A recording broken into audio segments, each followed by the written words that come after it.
ओम शांति। सुनते हैं 3 जनवरी की मुरली के दिल में छपने वाली गहराई की बातें।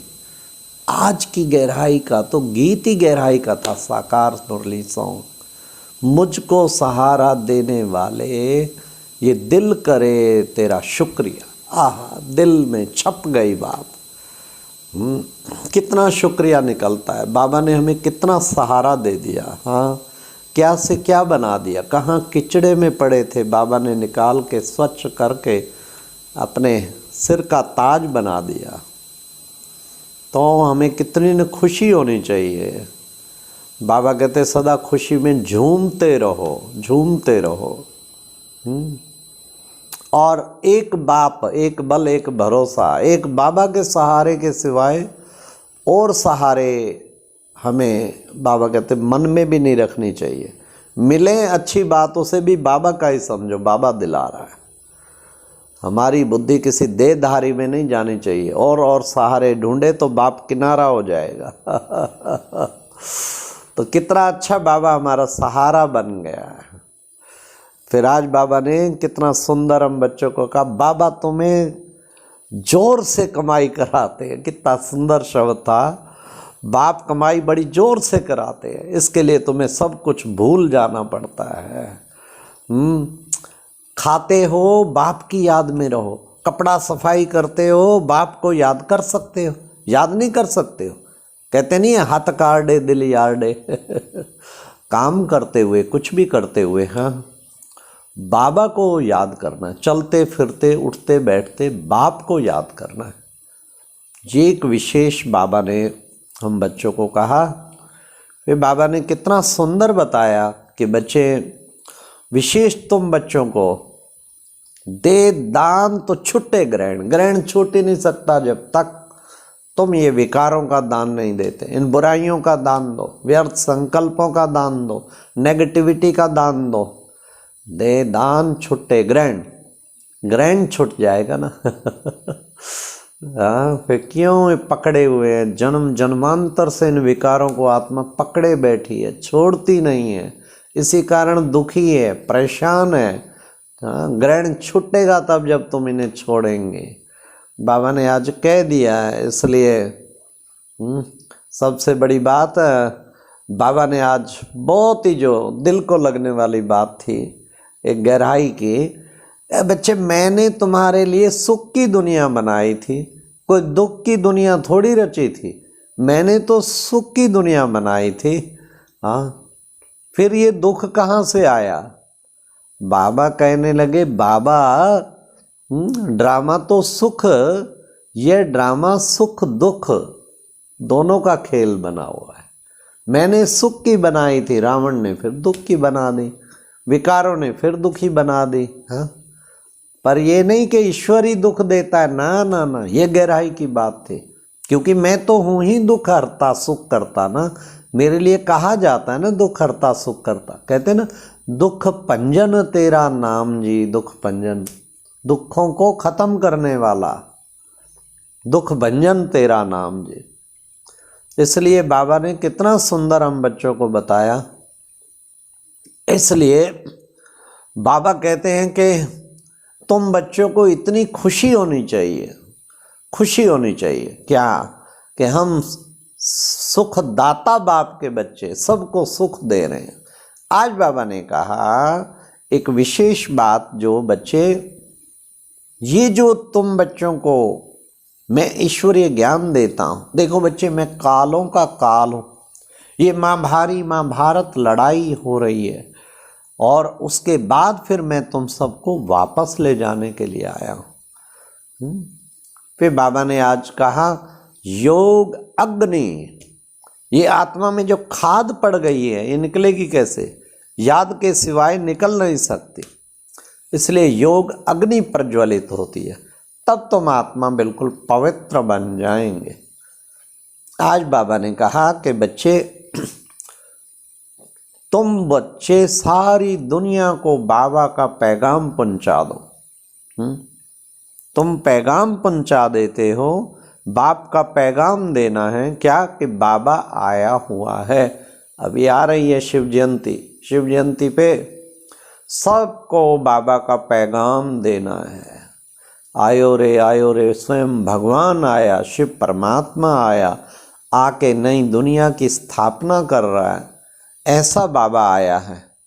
तो बाबा ने कहा कि देखो बच्चे, दे, आज स्पष्ट कहा, दे और दे के संबंधियों को भूल, अपने को आत्मा समझ, मामेकम याद करो। हाँ, इन सब संबंधियों को भूल जाओ। देह और देह के संबंधी, इनको भूल, अपने को आत्मा समझ और मामेकम याद करो। बच्चों की बुद्धि कहाँ चली जाती है? बाप की तरफ चली जाती है।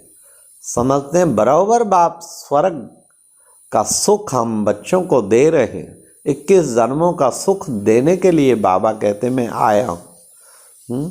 तो बुद्धि बाबा की तरफ लगे, झट बाबा की तरफ। फिर बाबा कैसे बाबा सारे विश्व का कल्याण कर रहा है, आत्मा बन के फिर बाबा पे उस आहा कितना सुंदर ज्योति बिंदु परम नाम से सारे विश्व की आत्माओं को किरणें दे रहा है। उसे कहते हैं परम धाम में बुद्धि लग जाए, कनेक्शन सीधा बाबा के साथ जुड़ जाए।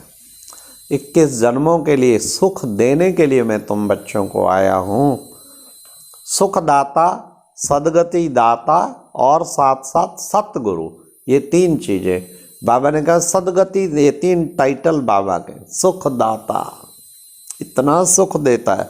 कल्प में अगर हम आत्माओं को अगर सुख सबसे अधिक दिया है तो बाबा ने दिया है। तभी तो उसको घड़ी घड़ी सब याद करते हैं, उसको याद आती है, क्योंकि वो सुखधाम बना के गया था और भक्ति में भी साक्षात्कार करा के सुख दिया, तो वो है ही सुखदाता।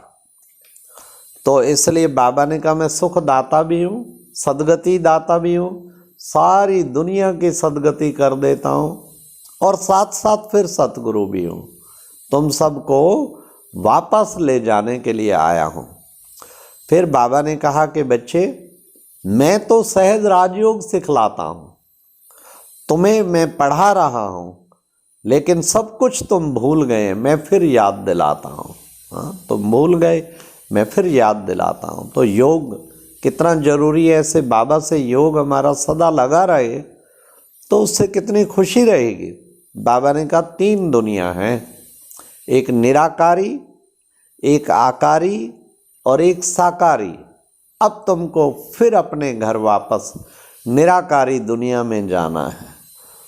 ये तो सब जो है, बाकी बाबा ने कहा वो फर्स्ट तबका, ये सेकंड और ये थर्ड तबका।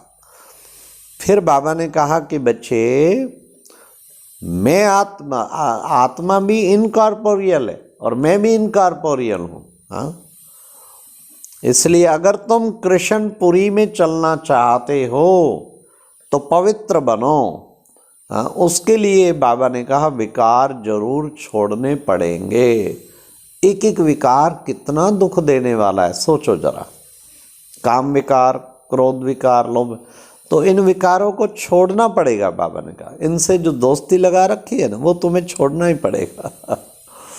फिर तुम कृष्णपुरी में चल पाएंगे।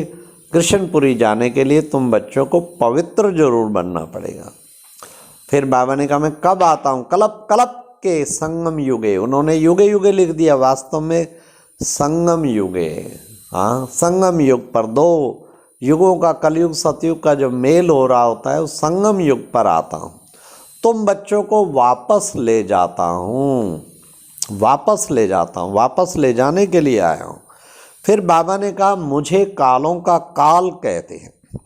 कल पहले भी माँ भारी लड़ाई लगी थी जिससे स्वर्ग के द्वार खुले थे। हाँ, तो कालों का काल कितनी बड़ी बात। हूँ मैं महाकाल मूर्त, कहते हैं ना अकाल पुरख, वो अकाल पुरख है जिसे काल खा नहीं सकता। फिर बाबा ने कहा डर्टी, ये दुनिया डर्टी, सबसे डर्टी काम विकार। फिर है क्रोध, लोभ, नंबरवार, सब डर्टी हैं। इन विकारों से तुम्हें नफरत होनी चाहिए। हाँ, सारी दुनिया से नष्टो मोहा भी जरूर बनना है। कहीं भी दुनिया में मोह ना हो, तब तो स्वर्ग में चलेंगे। बुद्धि योग पुराने से टूट नई तरफ लग जाना चाहिए। ये है बाबा ने कितना सुंदर हम बच्चों को बताया। फिर बाबा ने कहा, आज बहुत ही दिल को जो छपने वाली बात थी, बाबा ने कहा मैं बाबा भाषण कर रहा है। भाषण बाबा आपकी तो मीठी मीठी बातें रूरवान लगती हैं, भाषण तो लगता ही नहीं है। पर आज बाबा बड़ा अच्छा लग रहा था जब कह रहे थे ना, बाबा देखो बच्चे बाबा भाषण कर रहा है। वाह शिव बाबा, कमाल है। आत्मा में जो खाद पड़ी है वह निकलेगी कब? जबकि योग में रहेंगे, ज्ञान भी धारण होगा। फिर बाबा ने कहा, हे बच्चे तुम सब मेरी रचना कौन हो? आपस में सब भाई भाई हो। तो फिर बाबा ने कहा, देखो बच्चे विशेष जो है बाप पढ़ाते हैं तो बच्चों को स्टूडेंट जैसे सुनते हैं। बाबा ने कहा रेगुलर पढ़ाई पढ़नी चाहिए, एब्सेंट नहीं पढ़नी चाहिए। इतनी ऊंची पढ़ाई बाबा की, तो उसे जरूर पढ़ना चाहिए। तो आज का वरदान था, बाप के कदम पर कदम रखते हुए परमात्म दुआएं प्राप्त करने वाले आज्ञाकारी बाबा ने कहा दुआएं कब मिलती हैं? जब कोई किसी की बात मानता है, उसके अनुसार करता है, तो बहुत दुआएं मिलती हैं। कदम पर कदम रखते हुए परमात्म दुआएं प्राप्त करने वाले आज्ञाकारी फिर बाबा ने कहा, आज का स्लोगन था, दिव्यता और अलौकिकता को अपने जैसा बाबा ने कहा जीवन का श्रृंगार, अपने जीवन का श्रृंगार बना लो तो साधारणता खत्म हो जाएगी। दिव्यता दिव्य गुणों से सजा हुआ, वो दिव्यता बन गया। अलौकिकता लौकिकता जरा ना हो उसमें। इसको अगर अपने जीवन का श्रृंगार बना लिया तो साधारणता समाप्त हो जाएगी। अच्छा, ओम शांति। ये थी आज की मुरली से दिल में छपने वाली गहराई की बातें। ओम शांति।